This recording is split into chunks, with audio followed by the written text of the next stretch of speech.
Aristóteles fue un filósofo, politólogo, preceptor y científico, nacido en el año 384 a.C., en Estagira, Macedonia.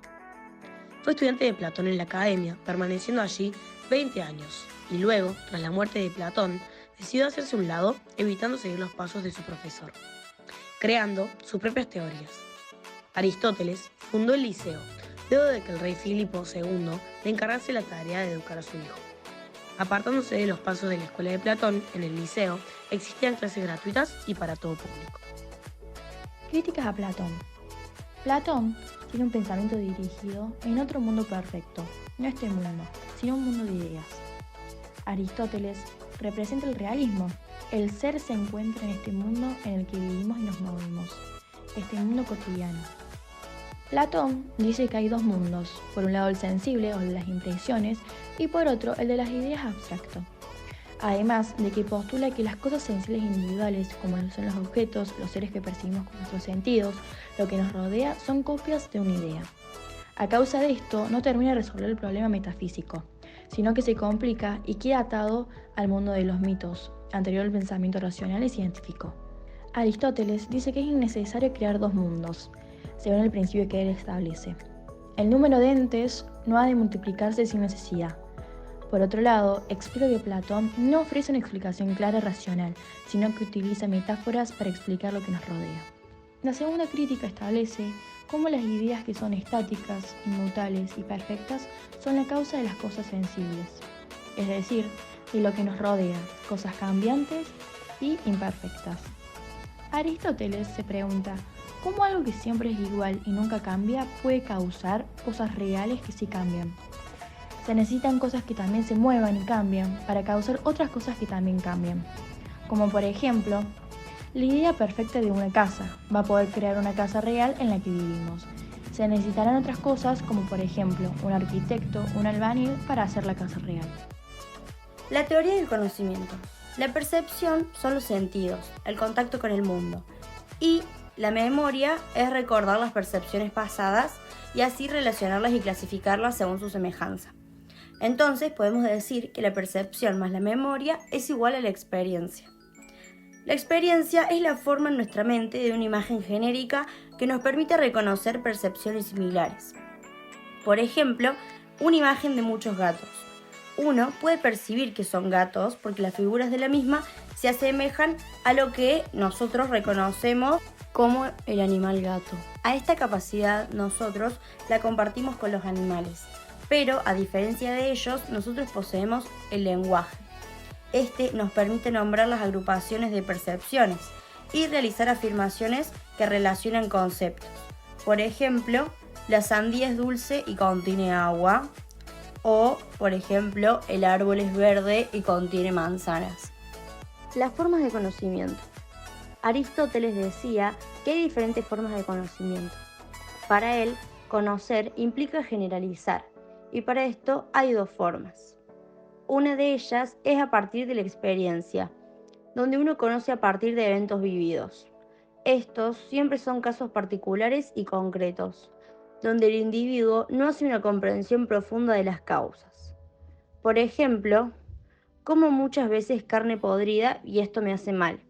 La experiencia me dice que debo dejar de comerlo.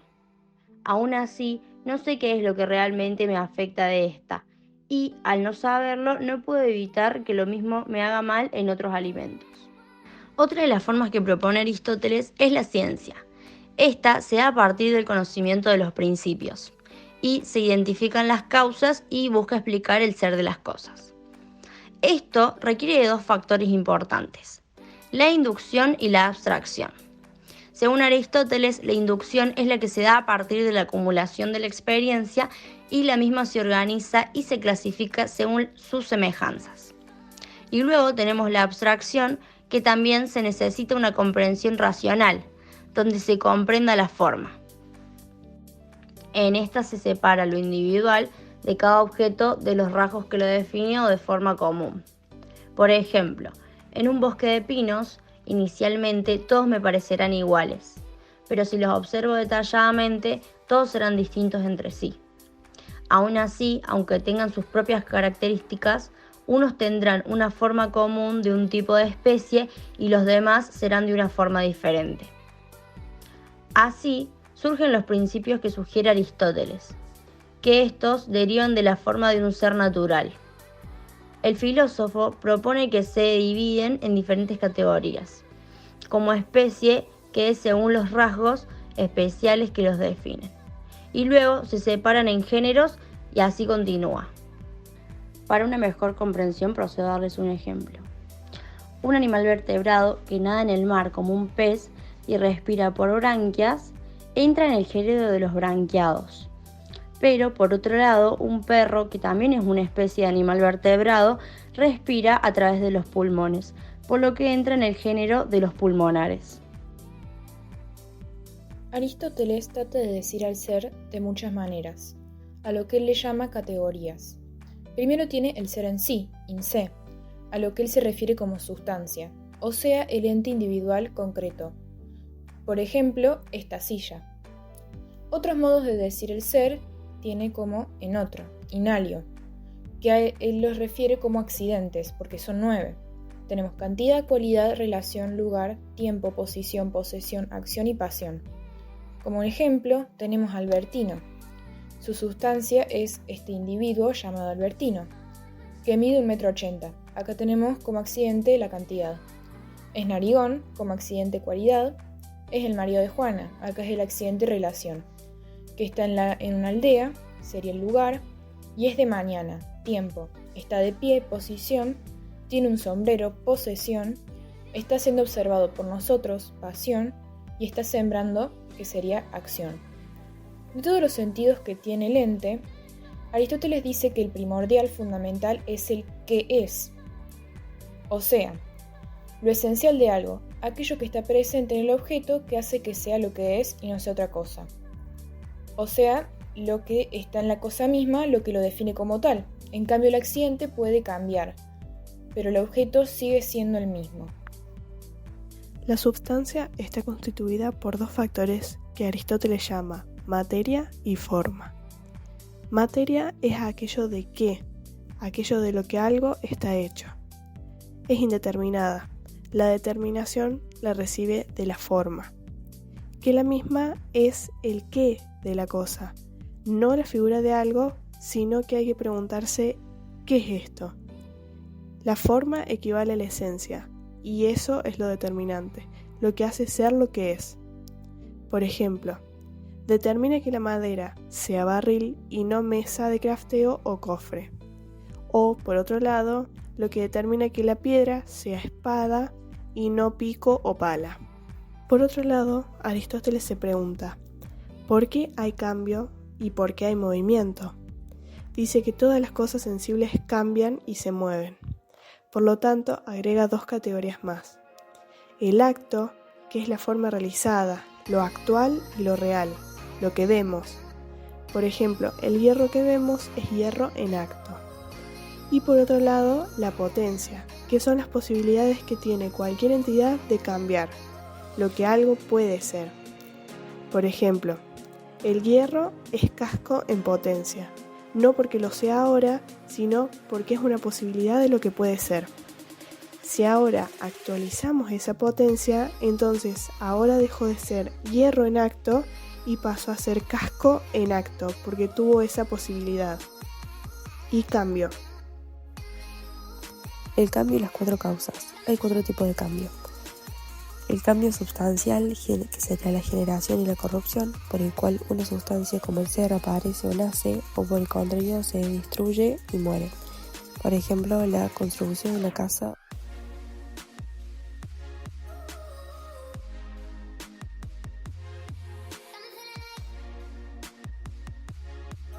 o su destrucción.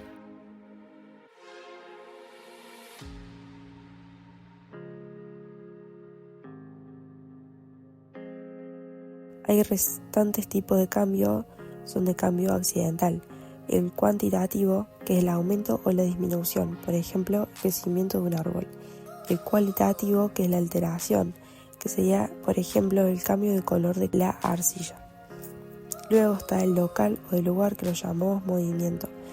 que por ejemplo sería la mesa de crafteo de estar en una casa a estar bajo tierra. Todo cambio tiene una causa. Está la teoría de las 4 causas a partir de distintas respuestas de pensadores. Entidad tiene causa. Está la causa formal, que habla de la forma esencial de algo. Luego está la causa material, que hace al objeto. Productiva o eficiente, quien hizo. Y final, para qué sirve, para qué está, para qué existe.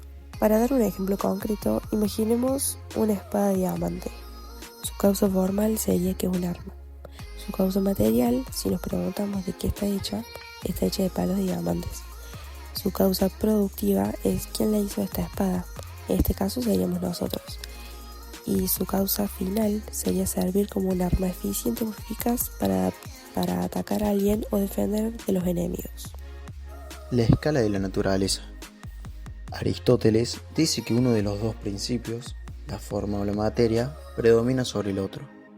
Cree que las cosas están organizadas en niveles, escalas, desde aquellos en los que predomina la materia a los que predomina la forma.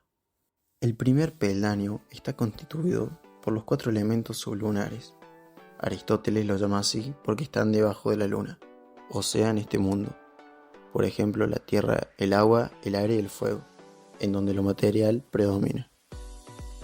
El segundo peldaño representa las cosas que están hechas de partes iguales y homogéneas, es decir, las sustancias homeoméricas, como minerales y tejidos. Por ejemplo, si cortamos un pedazo de madera, se obtienen 2 trozos de madera. En tercer lugar, se encuentran los cuerpos anomioméricos. Por ejemplo, las macetas, que si las cortamos en 2, no obtenemos 2 macetas, ya que su forma constituye la función. En el cuarto nivel tenemos el reino vegetal o la vida vegetativa, o sea, las plantas. Explica que hay 3 funciones: la nutrición, el crecimiento y la reproducción, características del alma vegetativa. Dice que el alma es el principio vital, es decir, la razón por la cual algo tiene vida. Por lo tanto, el reino vegetal está constituido por órganos, esos órganos por tejidos, y esos tejidos están constituidos por 4 elementos, y los 4 elementos por materia prima. En el quinto nivel está el reino animal, o la vida sensitiva. Quiere decir que tienen la capacidad de tener percepciones. Estos, al igual que las plantas, se nutren, crecen y se reproducen. Van a tener funciones sensitivas, como el deseo, ya que si se desea algo, para desearlo, previamente lo tengo que conocer. Por ejemplo, un perro cuando desea un hueso, es porque está ahí y de algún modo conoce ese hueso. Puede desearlo o rechazarlo. Por lo tanto, a diferencia de las plantas, que no sienten placer ni dolor, el animal puede desear y puede conocer. Y en el sexto grado está el hombre. Su forma es el alma racional, la razón, o sea, la capacidad de conocer las formas. Se nutre, crece y se reproduce como la vida vegetativa y además conoce y tiene un alma sensitiva como el reino animal, pero también tiene vida racional, tiene la capacidad de pensar, reflexionar y tiene un conocimiento, ya no solo particular, sino universal, del mundo que lo rodea. La ética. Aristóteles se da cuenta que los hombres realizamos acciones continuamente con el fin de lograr algún bien que queremos conseguir. Por ejemplo, queremos obtener madera, para obtener una mesa de crafteo, para obtener así un pico, para obtener piedra, para obtener un horno, y podríamos seguir así. Podemos decir entonces que distingue entre los bienes que queremos por sí mismos, que es el bien más perfecto por decirlo, de los bienes que queremos para llegar a otro fin, es decir, aquellas cosas que son algo así como un medio para llegar al bien más perfecto. Tiene que haber un fin último, un bien supremo, eso que buscamos en todo lo que hacemos. Entonces, ¿cuál será el bien supremo? Dice que es la felicidad o la eudaimonía, que se traduce como la vida buena.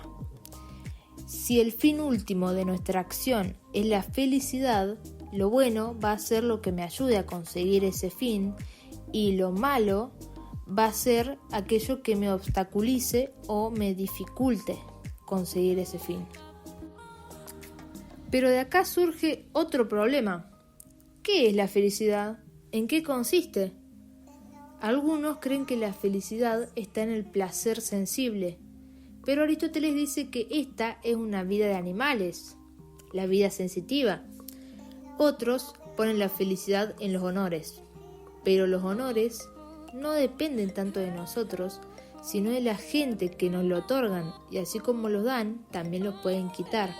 Entonces no es tanto un bien propio que yo tenga en propiedad, y además son muy fáciles de perder. Por último, hay muchos que ponen la felicidad en las riquezas. Pero Aristóteles dice que el dinero evidentemente es un medio para conseguir otras cosas. Entonces podemos decir que no buscamos la felicidad para tener placer, honor, riqueza, sino que buscamos el placer, el honor o la riqueza para la felicidad. Porque la felicidad es un bien que queremos, que elegimos por sí mismo, y los otros son bienes que queremos por otras cosas. Según Aristóteles, la felicidad solo puede encontrarse en la virtud, en la excelencia, que sería la realización de la función propia de cada cosa, que sería su ergon, que sería su obra, es decir, aquello que le es propio. Por ejemplo, un buen catalejo es aquel que cumple su función de ver cosas lejanas con mayor claridad. Entonces, un buen hombre va a ser el que cumpla su propia función, su ergon. Pero, ¿cuál es su función? Que solo él sabe, puede hacer y que lo distingue. No puede ser la vida vegetativa porque esto lo tenemos en común con las plantas. Tampoco puede estar en la vida sensitiva porque esto lo tenemos en común con el resto de los animales. Entonces lo que nos queda es la razón. Y es ahí donde habrá que buscar la felicidad del hombre en la realización perfecta de esta actividad. Lo cual esto nos lleva a la virtud, la arete, que se traduce como la excelencia y de los distintos tipos de virtudes. Virtudes éticas y dianoéticas. Para Aristóteles, el alma humana tiene tres partes. Dos partes irracionales, las cuales son vegetativa y sensitiva, y una parte racional, que es la razón. Cada una tiene función propia y su propia virtud o excelencia. Las funciones vegetativas de nuestro cuerpo, que son la alimentación y el crecimiento, no las podemos controlar con la voluntad. La excelencia de estas funciones no entra dentro de la virtud humana. La parte sensitiva del alma, aunque en sí es irracional y la compartimos con el resto de los animales, en nosotros más o menos puede ser influenciada o controlada por parte de la razón. Nos permite tomar decisiones más conscientes y racionales en lugar de actuar por impulso.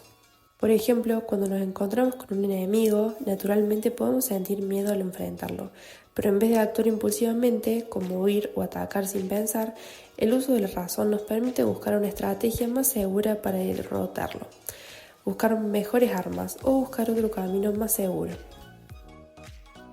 Solo hay felicidad donde hay virtud y esfuerzo serio, pues la vida no es un juego.